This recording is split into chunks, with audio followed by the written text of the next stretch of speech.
ప్రేక్షకులందరికీ నమస్కారం. ప్రస్తుతం మన స్టూడియోలో ప్రముఖ తంత్ర జ్యోతిష్యులు, జ్యోతిషరత్న, జ్యోతిష సామ్రాట్ చింతా రుక్మాన్ గదరావు గారు మనతో ఉన్నారు. గురువుగారితో మాట్లాడేద్దాం. నమస్కారం గురుగారు. మాతృదేవోభవ, పితృదేవోభవ, ఆచార్య దేవోభవ. గురుగారు, జూన్ మాసంలో ధనుసు రాశి వారి పరిస్థితి ఏ విధంగా ఉండబోతుంది? ఎలాంటి ఫలితాలు ఉంటాయి? ఇక ఎలాంటి జాగ్రత్తలు, పరిహారాలు తీసుకోవాలి ఈ నెలలో జూన్ ధనుసు రాశి వాళ్ళు? ధనుసు రాశి అంటే, ధనుసు అంటే ఏమి?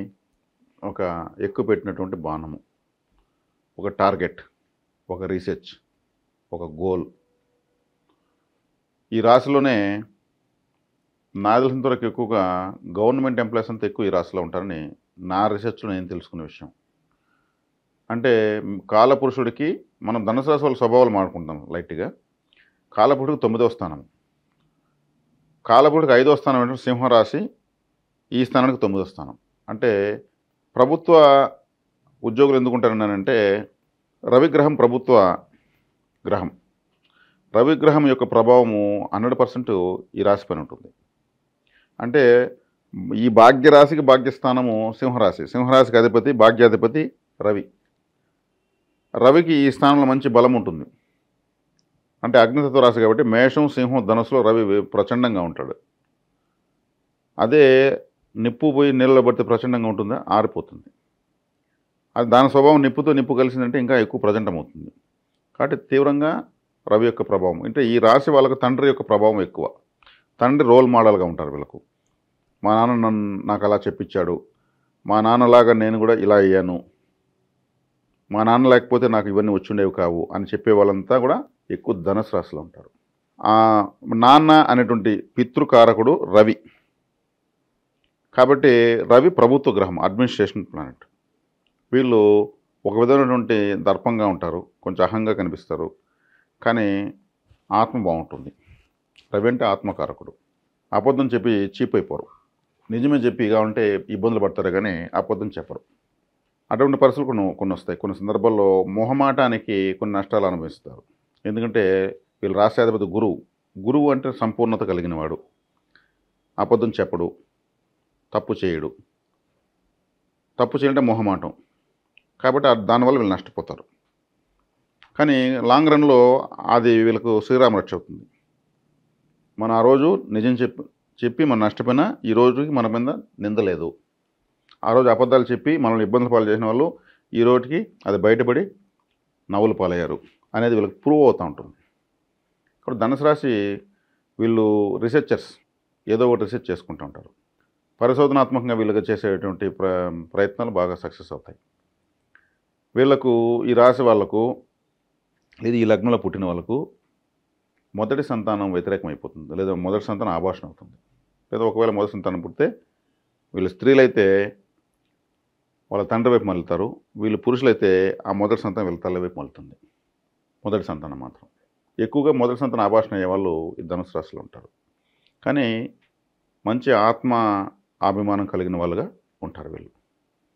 తర్వాత ఇప్పుడు ఈ జూన్ 2025లో వీళ్ళకి ఎటువంటి ఫలితాలు ఉన్నాయంటే, అర్ధాష్టమ శని స్టార్ట్ అయింది. 3వ ఇంట రాహు ఉన్నాడు, 9వ ఇంట కేతు ఉన్నాడు, 7వ ఇంట గురువు ఉన్నాడు.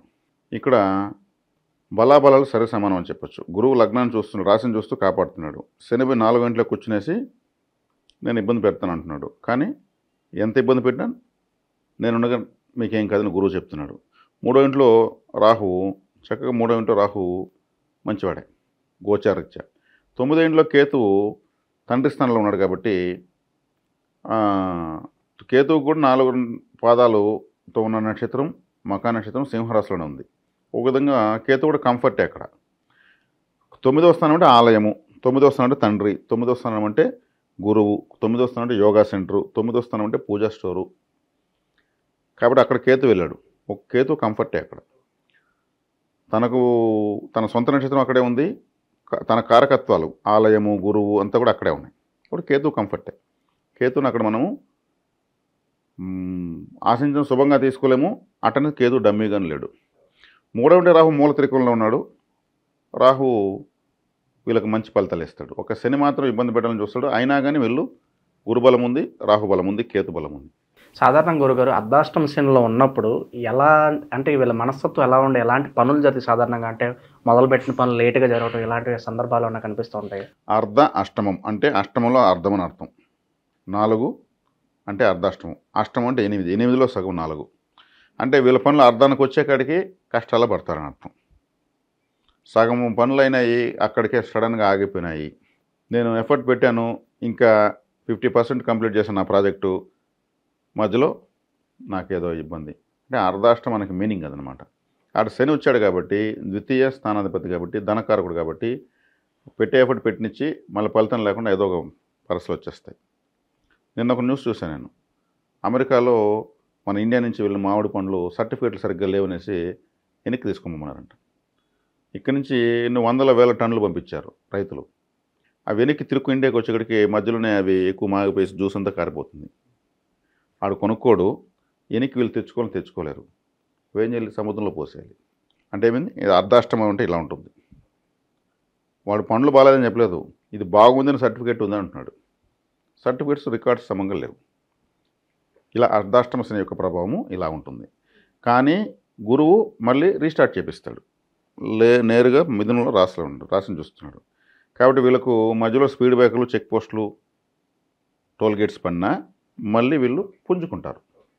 సమస్యలు అయితే వస్తాయి, దాంట్లో డౌట్ ఏం లేదు. దాన్ని అధిగమించగలుగుతారు. రాశ్యాధిపతి బలము, రాహు బలము, కేతు బలం ఉంది కాబట్టి వీళ్ళకు ఇలా కుంగుతారు, మళ్ళీ పుంజుకుంటారు. పొంగు వస్తుంది, కుంగడము పొంగడం రెండు జరుగుతాయి. ఈ దీంట్లో వీళ్ళు నేర్చుకుంటారు. ఓకే, వీళ్ళు చేతకంతనం ఏదైనా పొరపాటు చేస్తున్నా నేర్చుకుని అధిగమిస్తారు. వీళ్ళు ఏమారిపోయినా తెలుసుకుని అధిగమిస్తారు. ఆర్థిక పరంగా ఎలా ఉంటుంది గురుగారు? మనీ ఫ్లో బాగానే ఉందండి. ధనకారకుడు రాశ్యాధిపతి రాశిని చూస్తున్నాడు కదా, మనీ బాగుంది. 3వ ఇంట్లో రాహు ఉన్నాడు. వీళ్ళు చేసేటువంటి ప్రయత్నము, 3వ స్థానం అంటే ప్రయత్నం. 3వ స్థానం అంటే ధైర్య, వీర్య, విజయస్థానం. 3వ స్థానంలో సహకారం, ఆ కోఆపరేషన్, కమ్యూనికేషన్లో రాహు ఉన్నాడు. వాళ్ళ కమ్యూనికేషనే రాహు. మీకు టెలిఫోన్ ఎక్స్చేంజ్లో ఎంప్లాయ్ కావాలంటే రాహు బాగుంటేనే, రైల్వే ఎంప్లాయ్ కావాలంటే రాహువే, ఇంటర్నెట్ కనెక్షను ఉందంటే రాహువే. కాబట్టి ఆ రాహు అక్కడే ఉన్నాడు. కాబట్టి వీళ్ళకు ఆ కమ్యూనికేషన్ బ్రహ్మాండంగా వర్కౌట్ అవుతుంది.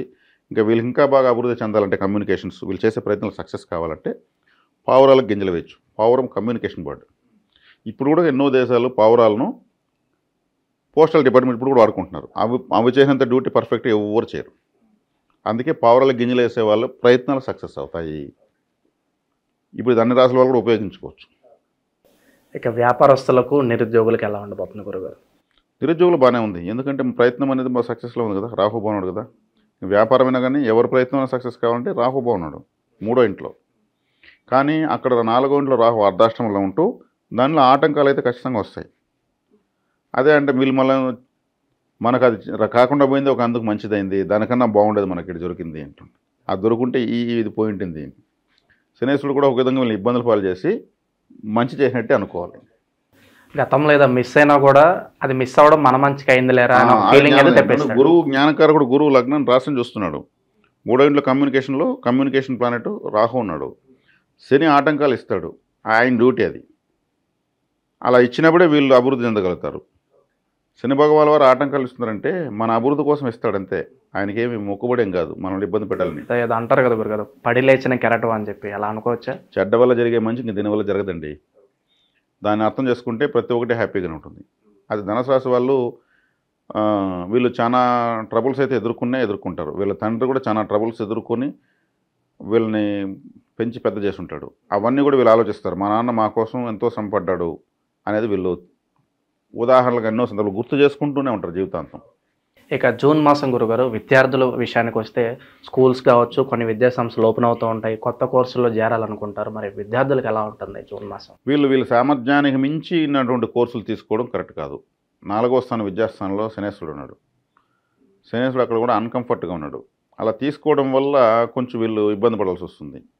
కాబట్టి వీళ్ళ సామర్థ్యానికి, వీళ్ళ యొక్క పరిస్థితులకు అనుగుణంగా ఫైనాన్షియల్ సిచ్యువేషన్స్ అన్నీ కూడా చూసుకొని పోవడం కొంచెం మంచిది. ఎందుకంటే 4వ ఇంట్లో శుభగ్రహం ఏమి లేదు విద్యాస్థానంలో. అదేవిధంగా మరి దూర విద్య అనేది దానికి 9వ స్థానం కారణమవుతుంది. అక్కడ కేతు ఉన్నాడు.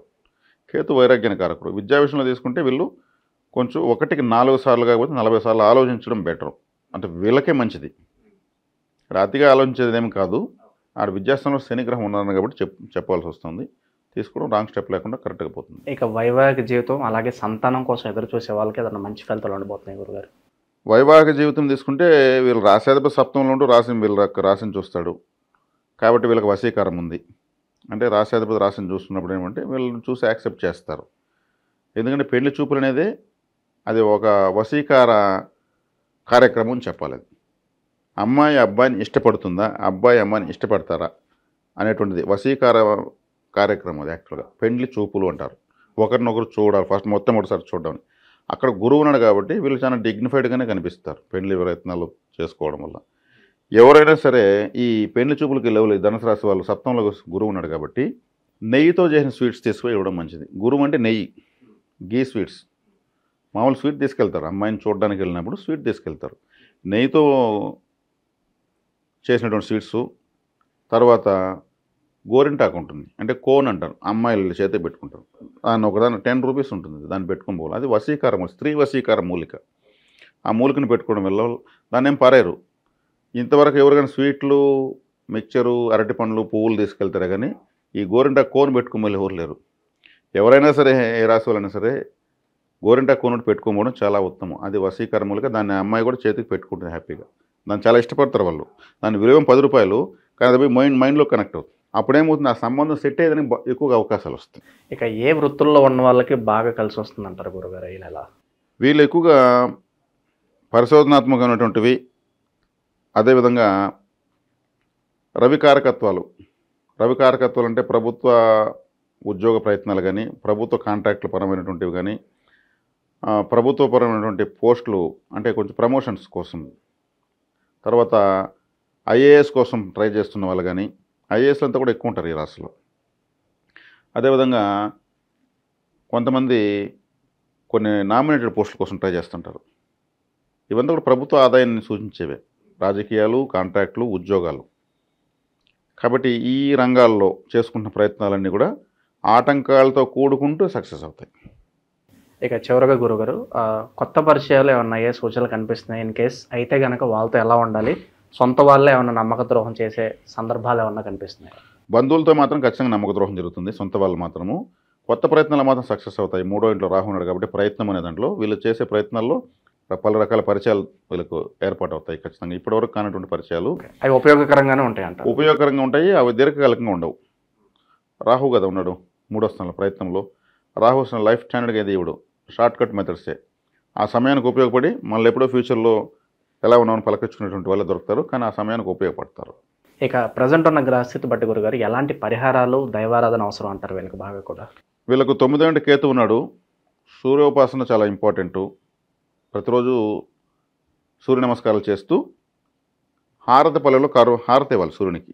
మనం ఇంట్లో పూజ రూమ్లో ఎలా ఇస్తామో డైరెక్ట్గా సూర్యుడు, ఆయన ఓపెన్ ప్లానెట్, ఆయన వీళ్ళకి భాగ్యాధిపతి, వీళ్ళ రాశిలో ఎంతో పవర్గా ఉంటాడు. కాబట్టి సూర్యునికి హారతి ఇచ్చి చక్కగా వీళ్ళకి కావాలని కోరుకోవచ్చు. ఇంకేం కావాలని డైరెక్ట్గా దేవతను చూసి హారతి ఇవ్వడం, ఫోటోగా చూసి ఇక్కడ గ్రహాన్ని చూసి డైరెక్ట్గా హారతి ఇస్తున్నాం. కాబట్టి వీళ్ళు సూర్యోపాసన చేసుకోవడం చాలా మంచిది. ఇంకా గురుగారు, సరైన నిర్ణయాలు తీసుకోవాలన్నా కూడా, మైండ్ కొంచెం స్టెబిలిటీగా ఉండాలన్నా కూడా ఏదన్నా పరిహారం ఏమన్నా ఉంటుందా వీళ్ళకి? ఏదన్నా అంటే సరైన నిర్ణయాలు సరైన సమయంలో తీసుకోవడానికి, ఎవరు చొప్పుడు మాటలు వినకుండా కూడా సరైన నిర్ణయాలు సరైన సమయంలోనే మంచి కోసం వేశారు. ఆంజనేయ స్వామి సరైన సమయంలో సరైన నిర్ణయాలు తీసుకుంటూనే శ్రీలంకని ఛేదించేశాడు. సిబిఐ ఆఫీసర్ ఆయన సూర్యోపాసకుడు. ఆయన గురువు సూర్యుడే, సూర్యుని శిష్యుడు ఆంజనేయ స్వామి. ఆయన కూతుర్ని సువర్చలాదేవిని ఇచ్చి పెళ్లి చేశాడు. సూర్యకాంతితో ఆమె ఏర్పడింది, సువర్చల. బంగారు దేహ వర్ణంతో ఉంటుంది ఆమె. అంత గొప్ప జ్ఞాని ఆయన తీసుకున్నటువంటి సరైన నిర్ణయాల వల్లనే రాముడు కూడా గొప్ప స్థాయికి తీసుకొచ్చేసాడు ఆయన్ని. కాబట్టి సూర్యోపాసనే వీళ్ళకు సరైన నిర్ణయాలు, సలహాలు తీసుకోవడానికి ఉపయోగపడుతుంది. అందుకే సాక్షాత్ ఆంజనేయ స్వామి సూర్యోపాసన చేసే ఆ స్థాయికి వచ్చాడని చెప్పింది, చిరంజీవి అయిపోయాడు. కాబట్టి వీళ్ళు సూర్యోపాసన అనేది ధనుసు రాశి వాళ్ళు లైఫ్ టైం చేసుకోవచ్చు. వీళ్ళు దాన్ని మాత్రం వీళ్ళకు ఒక వెపన్ లాగా వాడుకోవచ్చు. సో ఈ నెలలో ధనుసు రాశి వాళ్ళందరికీ కూడా ఏ విధంగా ఉండబోతుంది, లైఫ్ లాంగ్ వీళ్ళు ఎలాంటి రెమెడీస్ చేసుకోవాలి, చాలా బాగా వివరించారు గురుగారు. ధన్యవాదాలు.